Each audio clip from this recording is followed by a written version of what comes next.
Hey everyone, this is a summary of our Week 10 lecture on protein synthesis, how we can use resistance exercise and protein ingestion to maximize protein synthesis specifically. So what I want to cover today is an intro on net protein balance and how the two counterparts, synthesis and breakdown, work together to dictate net protein balance. Then I want to answer four main questions. First of all, how much protein do you need to maximize protein synthesis after resistance exercise? What type of protein should you consume? Animal or plant protein, or fast-acting or slow-acting protein? Next, is there any benefit of adding carbohydrate? Do we get an additional stimulus to protein synthesis when we add carbohydrate? And lastly, when do you take the supplement? Before, during, after exercise? Can we do it multiple times? Lastly, I got a little blurb on endurance training or endurance exercise because there's a little bit of suggestion lately that endurance exercise can benefit from protein synthesis as well, or from protein ingestion. It's not typically the type of exercise that you think of when you think about protein supplementation. So proteins in the body in general can go through a whole lot of different pathways, but what we're concerned about is the breakdown and synthesis of muscle proteins. So amino acids from the diet are in the blood and are taken up by the muscle, and that makes an intracellular pool of amino acids. And your body will pick and choose from those amino acids to make new proteins, and then when those proteins are degraded, it returns those amino acids to the amino acid pool.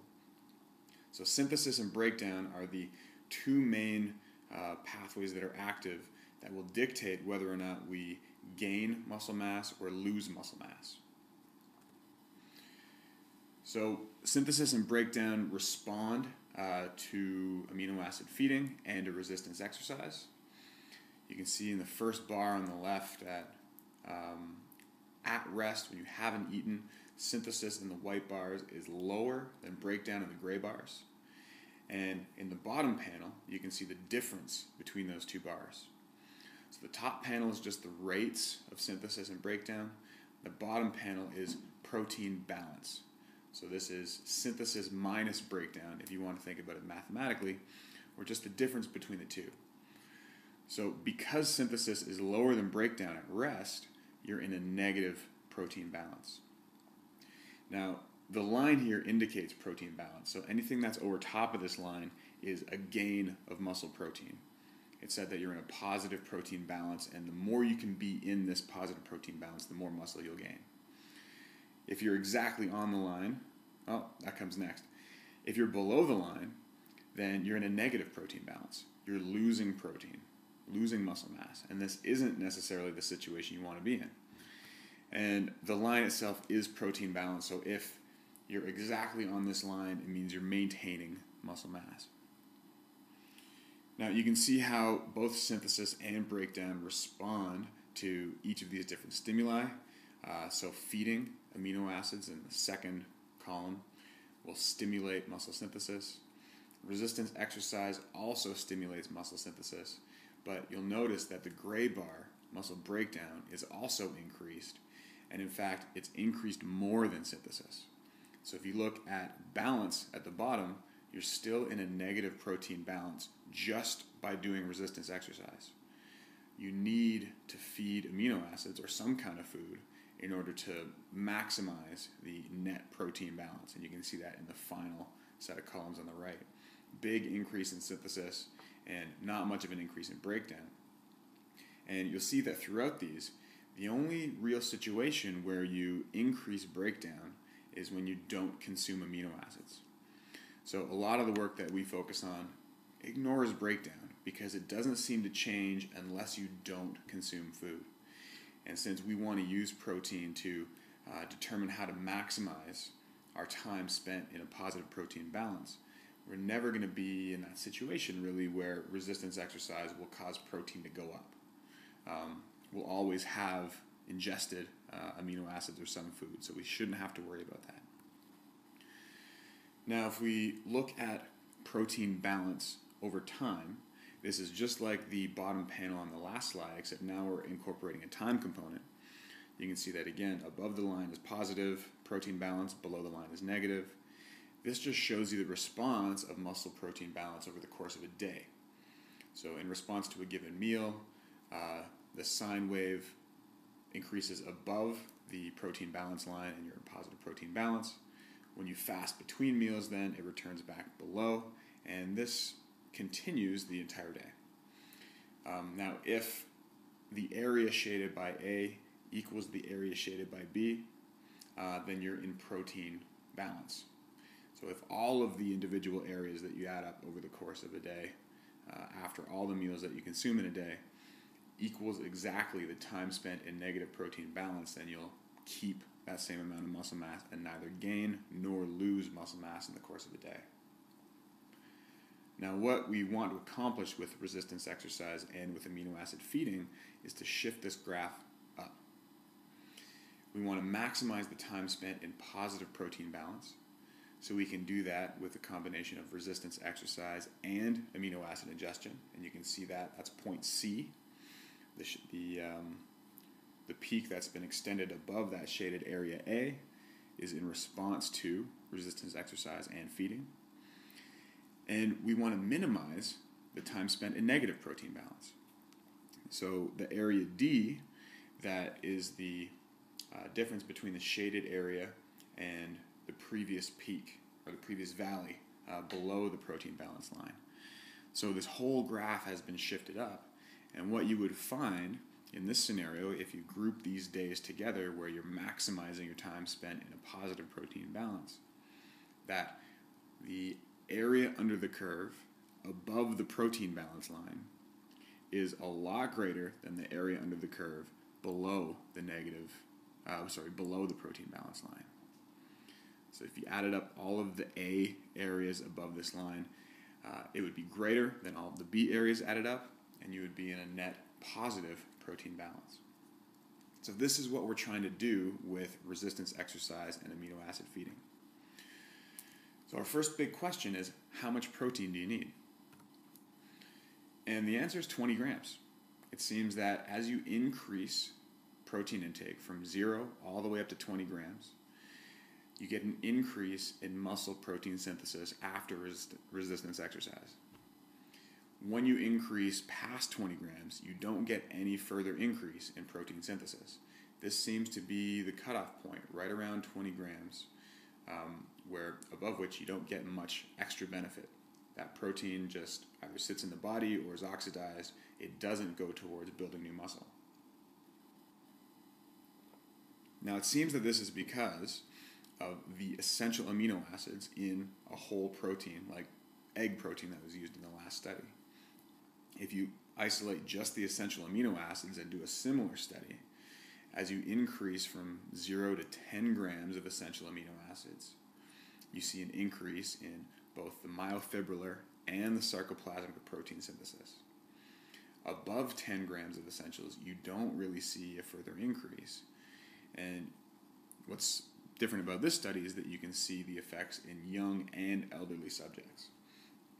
Now, it's convenient that 10 grams of essential amino acids is roughly what you'll find in 20 grams of a whole protein. So these results line up nicely with what we just saw. Roughly 20 grams of a whole whey concentrate or egg protein, that corresponds to around 10 grams of essential amino acids. That's pretty much all you need. Anything above that doesn't do anything else for you. Do I need to ingest carbohydrate as well? The theory here is that carbohydrate will stimulate insulin release, and insulin helps push you into a further positive protein balance by minimizing breakdown. Now, originally there was some thought that mixing carbohydrate and amino acids was good. You see that in the middle bar here, where we mix the two, we get a greater phenylalanine uptake, which corresponds to a greater protein synthesis than with just carbohydrate or just amino acids alone. But it seems that in the last study, they didn't have enough protein. We just identified that you need roughly 10 grams of essential amino acids to maximize protein synthesis. The last study used 6, and so this idea of not having enough protein is starting to come to light. In this study, when subjects are given enough protein and that's 0.3 grams per kilogram body mass. So in a 70 kilogram person, that's 21 grams of protein, which is right where we are expecting that we should be. When we have enough protein, adding carbohydrate doesn't increase protein synthesis after exercise. Adding a little bit in the low CHO group, or adding a lot in the high CHO group. So we still get the same amount of protein synthesis over 6 hours, whether we add carbohydrate or not. But the key qualifier here is that we have to have enough protein. Now, with the classic theory being that breakdown is inhibited, we wanted to see what happens to breakdown. And so we looked at that in one of the papers last week. When you have enough protein, and in this case, their version of enough is 25 grams of whey, adding 50 grams of maltodextrin, which is carbohydrate, doesn't alter the response to exercise. So in the top panel, you can see protein synthesis. In the bottom panel, you can see protein breakdown. You can see that both of them increase with exercise, but adding carbohydrate doesn't do anything to change the response to exercise. So the black bars are the same as the white bars. There's no difference in synthesis, and also, importantly, there's no difference in breakdown when you have enough protein. What type of protein should I ingest? There's all kinds of different types. The main distinction comes between animal and plant protein. And it seems that for 21 grams of protein that are matched for essential amino acids, we want to make sure that we're testing the type of protein or the amino acid profile of these proteins. Animal protein, or whey protein from milk, seems to give a greater increase in protein synthesis with exercise. Casein and soy aren't able to stimulate protein synthesis as much as whey can, even though these are matched for essential amino acids. Now, one of the reasons that is coming to light that whey seems to be better than these other two is that even though we have the same amount of essential amino acids, what's different about these proteins is the amount of leucine in whey. There's 0.5 gram more leucine for the same amount of essential amino acids. And leucine seems to be fairly important to stimulate anabolic signaling. You can see in the whey group, the blood leucine level spikes a lot higher, and the total area under the curve is a lot higher. And we're thinking that this starts to activate some of those signaling proteins that turn on protein synthesis. So whey is better than soy and casein, and it seems to be because of an increased leucine content. We also wanted to take a look at the pattern of digestibility, because it's not just in the complement of amino acids, it's how they're delivered to the muscle that may affect protein synthesis. And we saw, interestingly enough, that when subjects took a bolus of whey protein, 25 grams right after exercise, versus when they took 10 smaller doses, so 10 2.5 gram doses of whey spaced out over 3 hours, protein synthesis was increased to a much greater extent with the bolus group, both over the first 3 hours and, surprisingly, from hours 3 to 5. Now, hours 3 to 5 it's a time when no protein is being ingested in either group. Yet, for some reason, the bolus had this sustained increase in protein synthesis, and it's really hard to explain. But taking the protein in all at once seems to be better than a longer, slow-release protein when protein synthesis is of concern, so right after exercise. When should you ingest protein? Now, we don't have too many options. The main options are before resistance exercise, during or after resistance exercise. Now, there's little data for ingesting protein during exercise.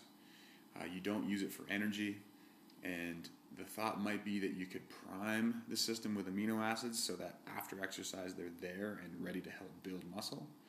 But in that sense, it's really no different than before resistance exercise. So because there's no convincing data, I haven't really talked about it in this section. We're mainly focusing on before or after resistance exercise.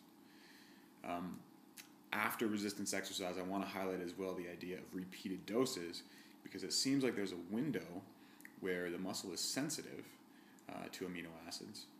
And we just saw that increasing protein above 20 grams didn't do much.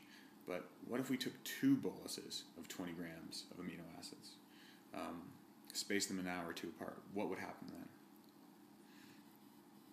Now, in short, it doesn't matter if you take the protein before or after exercise. You can see here that when subjects took protein before exercise versus after exercise, the protein synthesis over 4 hours was identical. The mean was exactly the same. In the post group, phenylalanine uptake was similar over 4 hours. And this is particularly impressive when you think that the measurement in the pre-group would have included a period of increased blood flow while the subjects were doing resistance exercise. And that would, more likely than not, help increase phenylalanine uptake and increase protein synthesis. The measurements in the post group started after exercise, and so they lost out on this increase, or this period of increased blood flow. Yet, same exact total phenylalanine uptake over 4 hours. So it doesn't seem to matter from a protein synthesis point of view. It really depends on your personal preference. As long as you ingest protein temporally close to a resistance workout, that is like soon before or soon after, your muscle will benefit from having the protein in the bloodstream. Now, it depends. For me personally, GI distress makes post more appealing to me. I don't like trying to exercise with heavy weights if I feel like there's just a brick in my stomach. So it really depends on your personal preference, on timing, and if you have to run quickly after the gym. But if you get them in around your workout, close before or soon after your workout, it shouldn't matter. Now, if we focus on after, what's interesting is the muscle seems to be responsive to protein for a long time after exercise. So in the top panel, you can see protein synthesis when taken right after exercise. So at 1 hour after exercise, not right after. And you can see a big increase that eventually goes back down over 4 hours. If you wait for 3 hours and you take the protein in then, you still get a big increase in protein synthesis. It's equally stimulated at 1 and 3 hours, so the muscle stays responsive. It doesn't seem to matter how long you wait, or at least if you wait 3 hours. It probably matters if you wait 12 hours. The big question here, though, is what happens to breakdown in those 3 hours? Because we saw in one of the first slides that if we just perform resistance exercise and don't consume amino acids, we get a large increase in breakdown, and you end up losing muscle mass in that period. So, while the muscle's still sensitive, this 3 hour window might not be ideal for maximizing muscle growth. And in fact, if you train this way, either consuming protein immediately after or 2 hours after exercise, you see a difference in the training response. Muscle size increases in the group that took protein right after, but not when you waited for 2 hours. So protein synthesis should still be increased 2 hours after exercise, but since we don't see an increase in muscle size, something had to balance that out. We assume that breakdown was increased, which resulted in no net increase in muscle size, which is not beneficial, not ideal. Now, what about repeated doses? This goes back to a study that we looked at that was asking about mixing carbohydrate and amino acids. This wasn't a specific point of this study, but we can get some really cool information from it because in each of these groups, drinks were administered 1 hour after exercise and at 2 hours post-exercise. And so when you look at the hourly response, you can see how much phenylalanine the muscle took up in those individual hour blocks. And it looks like when you either take in amino acids or a mixture of amino acids and carbohydrate, you get an increased response for an hour after you take the first dose. And then when you repeat the dose an hour later, you get another increase in phenylalanine uptake. And so we know that if we would just take both of these drinks all at once, we'd reach a point where we're saturating the system and we don't get any extra increase in muscle protein synthesis. But by taking another drink an hour later, it seems that the muscles become sensitive again, and the response can be renewed. We get an increase in protein synthesis when we do it an hour after our the first drink that we take in. So amino acid uptake seems to be increased with multiple doses. And remember, if you combine these two drinks together, you wouldn't get an additional effect. You would just max out the response in the first hour. So what about protein ingestion and endurance exercise? The thought is that enzymes are also made of protein. So if we ingested amino acids after endurance exercise, maybe we could alter mitochondrial protein synthesis. One of the major adaptations to training is an increase in mitochondrial volume and enzyme activity and content. And so maybe training with protein could either give us a greater endurance training adaptation or possibly just get us there faster. Now, all that work hasn't been done yet. There's only some acute data. After one bout of 2 hours of cycling at 70% VO2 max, when subjects were given protein or a protein carb, when they were given protein and carbohydrate or just carbohydrate, protein increased whole muscle protein synthesis more than the carbohydrate did. So we don't know where exactly in the muscle these proteins are being synthesized, but we can assume that it's at the mitochondria. We don't know for sure yet, but there's some promising work here that says the muscle is responsive to proteins after endurance exercise. It remains to be seen whether or not we can increase the training adaptation or where these proteins are being synthesized. Now, throughout this whole presentation, we've looked just at resistance exercise plus protein, and we've manipulated the protein slightly. But can we manipulate the resistance exercise itself to affect protein synthesis? This is a really cool study that looked at the difference between 90% 1RM and 30% 1RM. 1RM is just the 1 rep max, the amount of weight that you can lift one time in a given exercise. And saw that classically, this isn't a surprise, exercising at 90% of 1RM to failure stimulates fractional synthetic rate. So muscles start to build after 90% 1RM, at least acutely. And here acutely means over 4 hours after exercise.